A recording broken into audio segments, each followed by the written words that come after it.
A DAT regional program lead is checking her Twitter feed. She immediately notices the report of a huge apartment complex fire in her region. In Disaster Action Team Fundamentals, you learned how a disaster action team responds to smaller disasters, such as a home fire. That course focused on a DAT service associate and DAT trainee on a response, and a DAT coordinator and DAT leader in steady state. Large complex DAT responses, such as this huge apartment complex fire, involve a different level of leadership. And just as importantly, planning and readiness activities require DAT leadership involvement during steady state. Welcome to Disaster Action Team Management. In this course, we explore best practices related to leadership roles involved in both steady state in Module 1 and response operations in Modules 2 and 3. In Module 1, you will learn about DAT steady state roles and responsibilities, how to build and lead a DAT program team, including managing challenges and creating opportunities for professional development, and about the importance of after-action reviews. In Modules 2 and 3, we'll turn our attention to how to lead DAT response operations effectively. Disaster Action Team Program Standards and Procedures. The guidance doctrine for this course and other documents used in course activities are in the Resources tab. We encourage you to download and review them for further detail. Other key resources are referenced throughout the course. All supporting and related documents can be located on the Exchange by searching for their exact title or finding them on the DAT Toolkit. Steady state leadership roles include the DAT Regional Program Lead, the Disaster Program Manager or Disaster Program Specialist, the DAT Coordinator, and the DAT Leader. Throughout this course, you'll have opportunities to experience how each relates to the people and program standards that comprise DAT. Role overviews for DAT positions can be found in the Disaster Action Team Program Standards and Procedures. For more detailed information on the roles, including key responsibilities, required training, and other qualifications, reference the Volunteer Position Descriptions Index on the Exchange.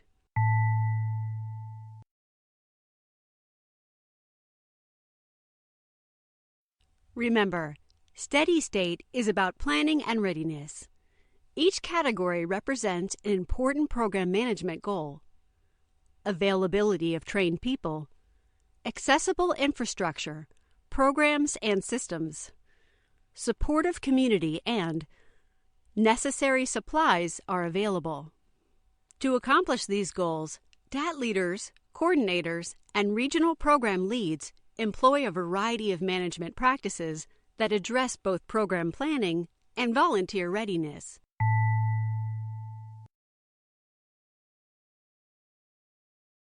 Sometimes helping someone through a challenge teaches us what we can do in our own work. A DAT coordinator, Justin, wants to assess his volunteer efforts over the past year. He knows that supervising and supporting volunteers effectively are two key elements of a robust DAT program. He takes some notes while reading after-action reviews and volunteer feedback. If you were Justin, on which 3 areas should you focus?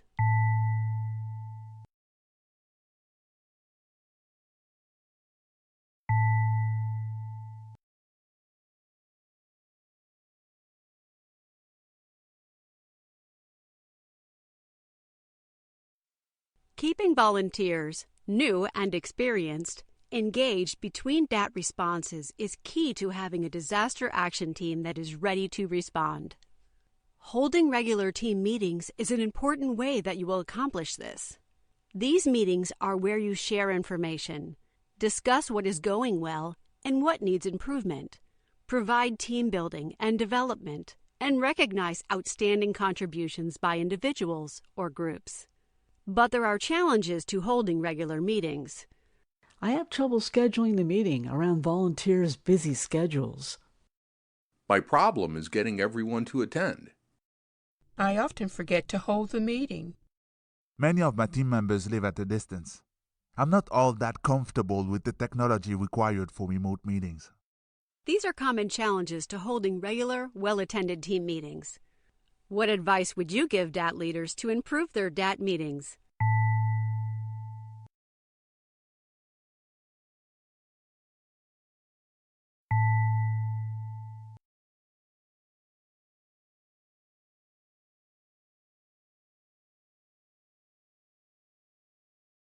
A DAT regional program lead, Alicia, is completing her review of DAT team meeting notes, looking for areas of worker satisfaction and dissatisfaction. Select the letter of the best practice that either supports satisfaction or corrects dissatisfaction.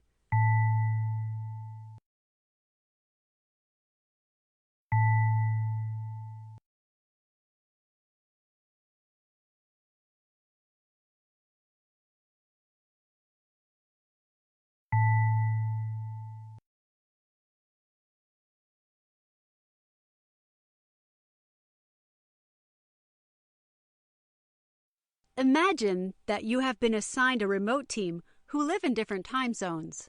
Without face-to-face interaction, misunderstandings can occur more easily and can hinder the DAT's ability to assist clients. Here are some modifications leadership can make to local DAT procedures to ensure effective communication over distance.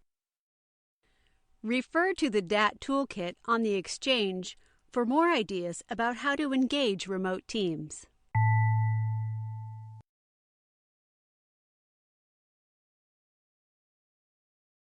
Building an effective steady-state work team takes time and attention.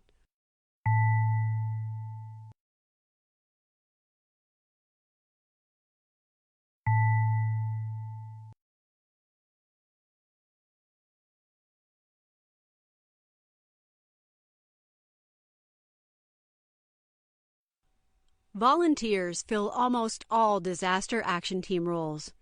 Their recognition is vital to building and maintaining strong relationships.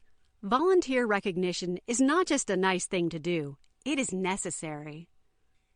In your region's volunteer recognition plan, the DAT Regional Program Lead and DAT Coordinator work closely with the Disaster Workforce Engagement Team and regional leadership to ensure that this plan includes recognition activities that are sincere, authentic, meaningful, and timely. Recognition should celebrate the volunteers' impact on furthering the Red Cross mission and positive working relationships. Remember, both formal and informal recognition should be authentic and timely. A simple, "Great job today. I really liked how you responded to the client's questions," goes a long way toward making volunteers feel valued and reinforcing best practices. Several ways to accomplish this are listed in the chart. Which of these recognition channels are included in your region's volunteer recognition plan? Have you included recognition activities for remote teams?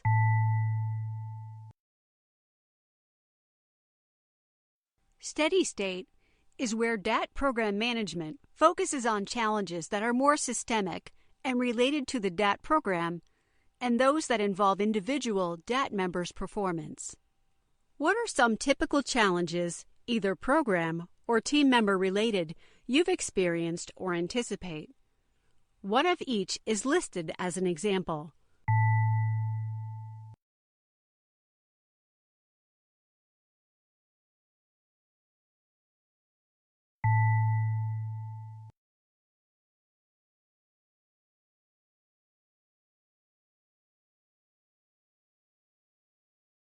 The Leadership Challenges list is not exhaustive, and as you know, new problems needing solutions arise just as you've resolved others. This three-step problem-solving method is not new, nor is it difficult, but it is a process that is effective for resolving both program and performance-related issues if followed consistently and completely.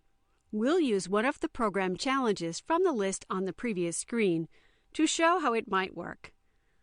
Not enough volunteers are available for a response.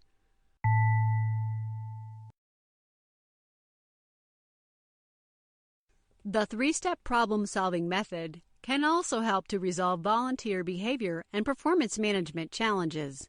But there are some actions you can take to try to prevent volunteer management issues from ever arising. For example, clearly explaining DAT volunteer expectations, as well as roles and responsibilities during orientation. What are some others?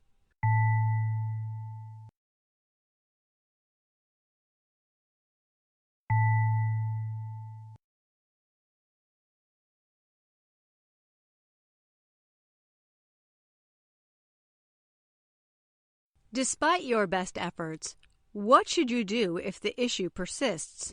The American Red Cross follows a policy of corrective action for all volunteers. If volunteers who demonstrate unacceptable behavior and/or performance have not shown improvement despite leadership's efforts outlined in the Volunteer Issues Resolution Standard Operating Procedures document, volunteer supervisors follow a formal corrective action process outlined in the Volunteer Issue Resolution Standards and Procedures. This document explains in detail how DAT program leadership works closely with volunteer services. HR team members also serve as partners of volunteer services when addressing issues that impact both paid and unpaid staff. For more information, refer to the Volunteer Issue Resolution Standard Operating Procedures in the Regional Volunteer Issue Resolution Toolkit. Upon completion of their first assignment or task, or annually, a volunteer participates in a conversation about their goals with a member of the Disaster Workforce Engagement Team. Often their supervisor is present as well. Prior to the conversation, the Disaster Workforce Engagement Team member reviews information about the volunteer on Volunteer Connection.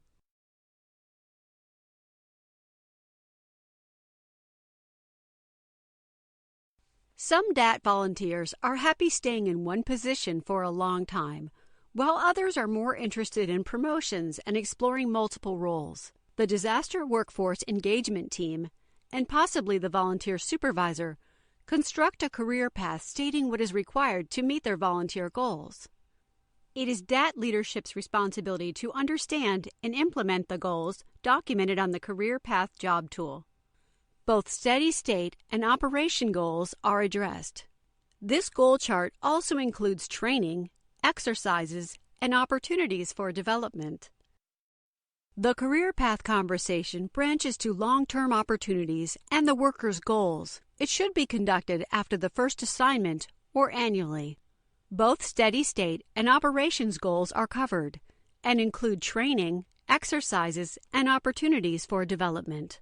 Career paths may be multi-year, depending on the volunteer's goal, but review them annually. Miguel's supervisor receives this Career Path Job Tool Goals form in an email. What should his supervisor do to help Miguel achieve his goals?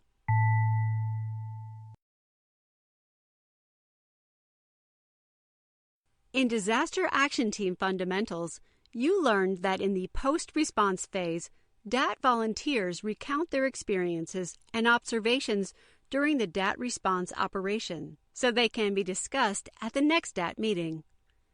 DAT leadership also has a role in this phase. During the post-response phase, regions establish, monitor, and manage the post-response activities to include reporting and periodic after-action review of response activities with DAT members. The point of these procedures is to help teams learn from DAT response operations. Imagine that you are developing a process for monitoring your response activity for your DAT. You decide that the team should focus on those activities and personal behaviors that need improvement or resolution. They also should look for activities and personal behaviors that help the operation run smoothly and need recognition or to be sustained.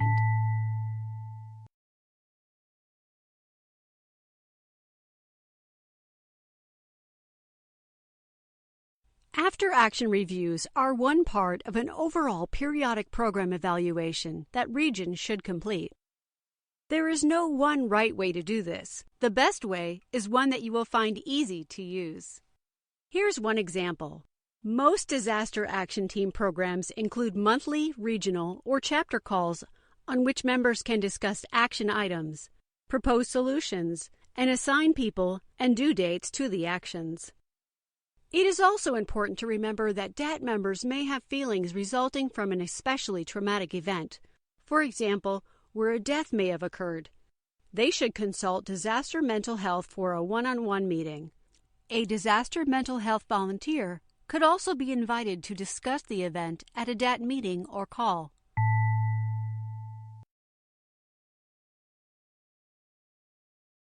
DAT interfaces with all 3 Disaster Cycle Services core mission areas in specific ways.